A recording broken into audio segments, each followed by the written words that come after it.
എല്ലാവർക്കും നമസ്കാരം. ആകാശഗംഗയുടെ പുതിയൊരു വീഡിയോയിലേക്ക് എല്ലാ പ്രിയപ്പെട്ട പ്രേക്ഷകർക്കും സ്വാഗതം.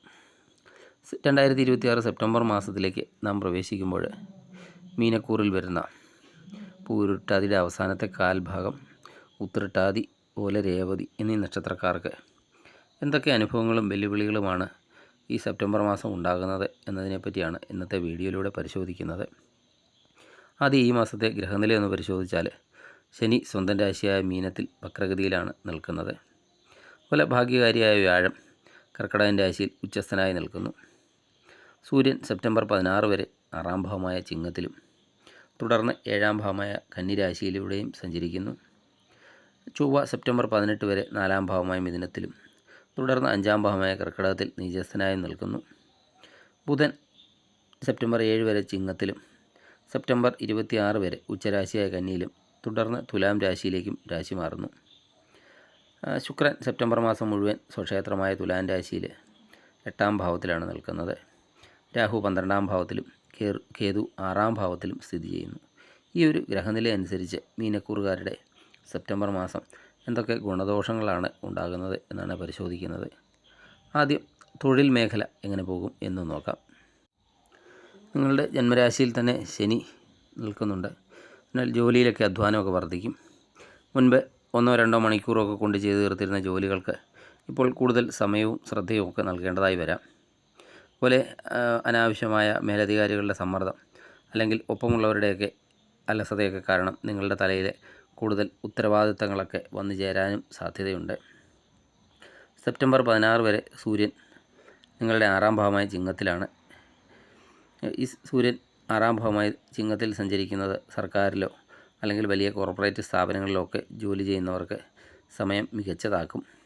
പ്രൊമോഷന്, ശമ്പള വർധനവ് അല്ലെങ്കിൽ ഏറെ നാളായിട്ടൊക്കെ ആഗ്രഹിച്ച ഡിപ്പാർട്ട്മെൻറ്റ് മാറ്റം എന്നിവയ്ക്കൊക്കെയായി പരിശ്രമിക്കുന്നത് സെപ്റ്റംബർ 16 മുൻപ് വളരെയധികം നല്ലതാണ്. ടെക്നിക്കല്, ബാങ്കിങ്, അഡ്മിനിസ്ട്രേഷൻ മേഖലയിലൊക്കെ ഉള്ളവർക്ക് നിങ്ങളുടെ കാര്യക്ഷമതയൊക്കെ തെളിയിക്കാൻ നല്ല അവസരങ്ങളൊക്കെ ഈ സമയത്ത് ലഭിക്കുന്നതാണ്. അതുപോലെ വിദേശത്തൊക്കെ തൊഴിൽ ആഗ്രഹിക്കുന്നവരാണെങ്കിൽ നിങ്ങളുടെ 12-ാം ഭാവത്തിൽ നിൽക്കുന്ന രാഹുവും 5-ൽ ഉച്ചസ്ഥനായി നിൽക്കുന്ന വ്യാഴവും വിദേശത്ത് ജോലി ആഗ്രഹിക്കുന്നവർക്ക് വലിയ വാതിലുകളൊക്കെ തുറന്നു തരുന്നതാണ്.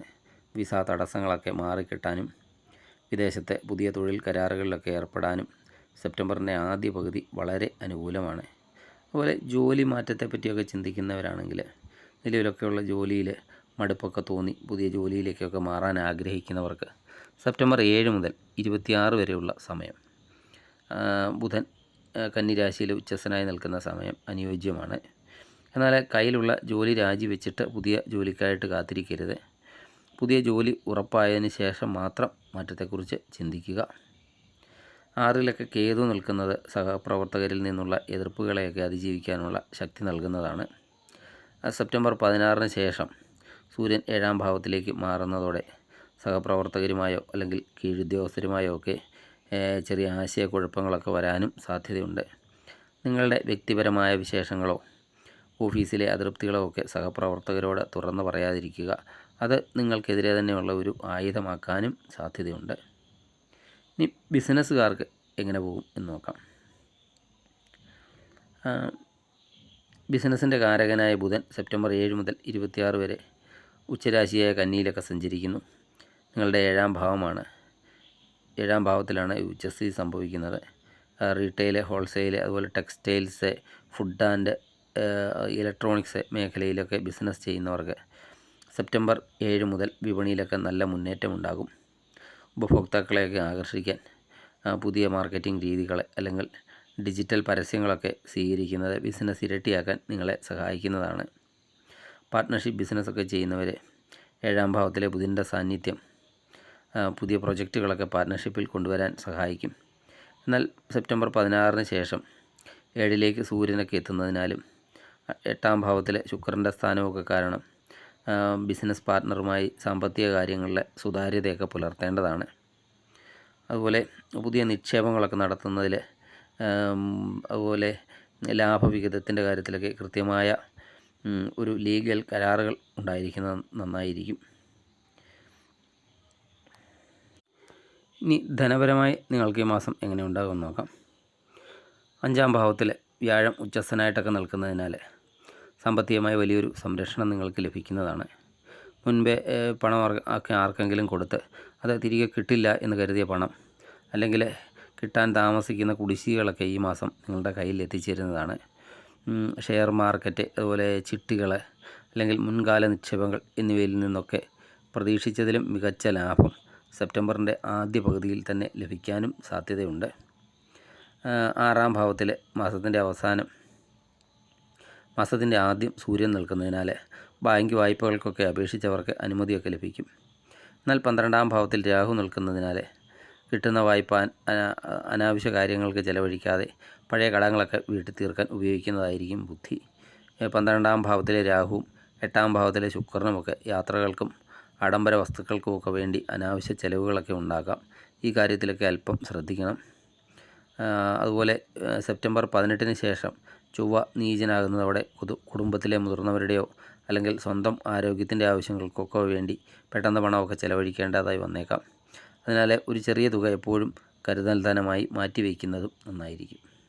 ഇനി കുടുംബജീവിതം എങ്ങനെയുണ്ടെന്ന് നോക്കാം.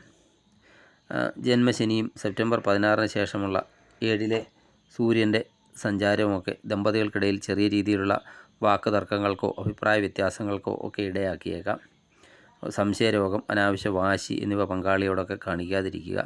ഇരുവരും പരസ്പര ബഹുമാനത്തോടെയൊക്കെ കാര്യങ്ങളൊക്കെ സംസാരിച്ച് തീർക്കുന്നത് കുടുംബ സമാധാനവും നിലനിർത്തുന്നതാണ്. അതുപോലെ പ്രണയബന്ധത്തിൽ ഏർപ്പെട്ടിരിക്കുന്നവർക്ക് ഈ മാസം വളരെ മനോഹരമായ അനുഭവങ്ങളൊക്കെ ആയിരിക്കും ലഭിക്കുക. 5-ലെ വ്യാഴവും സ്വക്ഷേത്ര ശുക്രനുമൊക്കെ പ്രണയബന്ധങ്ങൾക്ക് വീട്ടുകാരുടെയൊക്കെ അംഗീകാരം ലഭിക്കാൻ സഹായിക്കും.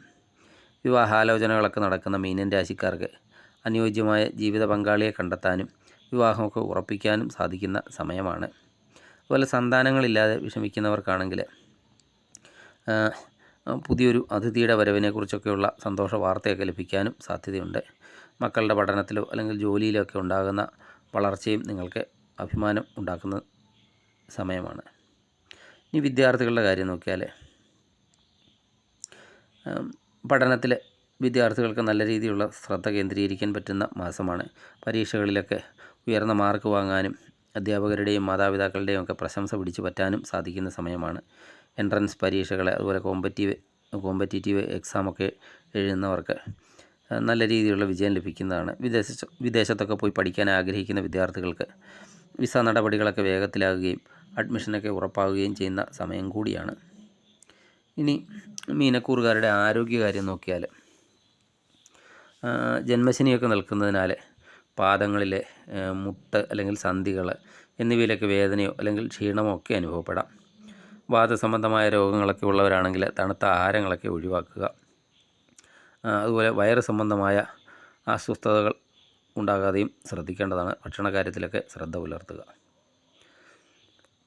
ഇനി ഈ മാസത്തെ ഗ്രഹദോഷങ്ങളൊക്കെ മാറി ഐശ്വര്യവും സർവകാര്യ വിജയവും ഒക്കെ ലഭിക്കുന്നതിനായി മീനക്കൂറുകാർ ചെയ്യേണ്ട ലളിതമായ പരിഹാരങ്ങൾ എന്തൊക്കെയാണെന്ന് നോക്കാം.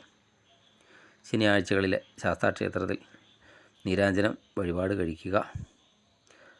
അതുപോലെ ഹനുമാൻ ചാലിസ ശനിയാഴ്ചകളിൽ ജപിക്കുന്നതും നല്ലതാണ്. വ്യാഴത്തിൻ്റെ പ്രീതിക്കായിട്ട് വ്യാഴാഴ്ചകളിൽ മഹാവിഷ്ണുവിന് തുളസിമാല സമർപ്പിക്കുകയും വിഷ്ണു സഹസ്രനാമം ജപിക്കുകയും ചെയ്യുക. അതുപോലെ രാഹുകേതുക്കളുടെ ദോഷങ്ങൾക്ക് പക്കപ്പിറന്നാൾ തോറും ഗണപതി ഹോമം കഴിക്കുന്നത് നല്ലതാണ്. അതുപോലെ സർപ്പഗായത്രി ജപിക്കുന്നത് കാര്യതടസ്സങ്ങളൊക്കെ മാറിയും കിട്ടുന്നതാണ്. ഈ വീഡിയോ നിങ്ങൾക്ക് ഉപകാരപ്പെട്ടു എന്ന് കരുതുന്നു.